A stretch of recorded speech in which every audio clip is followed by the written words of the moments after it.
Fridge లేదు, ఆ gas can తీసుకొని మళ్ళా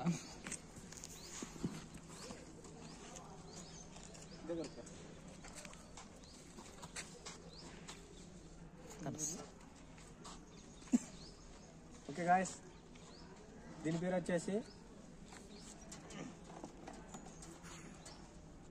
కాంప్రెసర్. దీంట్లో గ్యాస్ ఫామ్ అవుతుంది. దీంట్లో నుంచి దీనికి వచ్చేసి 3 లైన్స్ ఉంటాయి. ఒకటి సెక్షన్ లైన్, ఇంకొకటి ఛార్జింగ్ లైన్, ఇంకొకటి డిశ్చార్జ్. దీంట్లో గ్యాస్ ఫామ్ అయ్యి దీంట్లో నుంచి మనకు డిశ్చార్జ్ నుంచి మనకు ఇక్కడ దీని పేరు కండెన్సర్. దీంట్లో నుంచి మనకు ఇన్లైట్ ద్వారా మనకు డిశ్చార్జ్ నుంచి హై ప్రెషర్తో మనకి ఇక్కడ కండెన్సర్లోకి ఎంట్రీ ఇస్తుంది. ఇక్కడ కండెన్సర్లో మనకు హై ప్రెషర్ వచ్చింది కదా,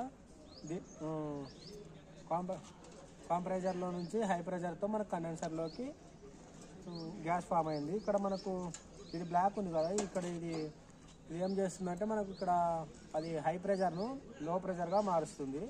లో ప్రెషర్గా మార్చుకుంటూ ఇక్కడ ఈ కండెన్సర్ లాస్ట్లో ఇక్కడ అవుట్లైట్ ద్వారా ఇక్కడ అవుట్లైట్ దగ్గరికి వచ్చే లోపల మనకు లిక్విడ్ రూపంలోకి మారుతుంది. లిక్విడ్ రూపంలో నుంచి ఇక్కడ మనకు దీని పేరు వచ్చేసి ఫిల్టర్.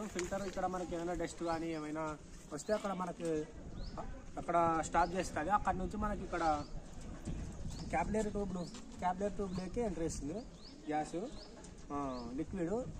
లిక్విడ్ అనేది క్యాపిలరీ ట్యూబ్లో నుంచి క్యాపిలరీ ట్యూబ్ ఏం చేస్తుంది అంటే ఇక్కడ ఇది పంపింగ్ ఇస్తుంది. ఇక్కడ పంపింగ్ చేసుకుంటే దీని పేరు వచ్చేసి వేవో ఆపరేటర్.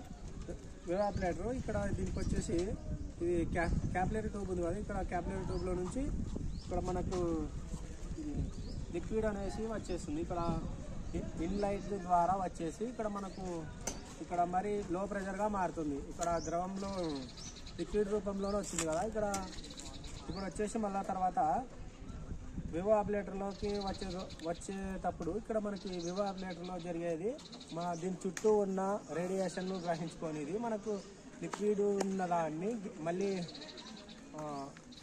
వేపర్ రూపంలోకి మార్చి మనకు కూలింగ్నెస్ అనేది ఇస్తుంది. సో మరి దీంట్లో నుంచి మనకి ఇక్కడ వివో ఆపరేటర్లో నుంచి మనకి ఇక్కడ ఇది అవుట్లైట్ ద్వారా మళ్ళీ ఇక్కడ కాంప్రెక్స్లోకి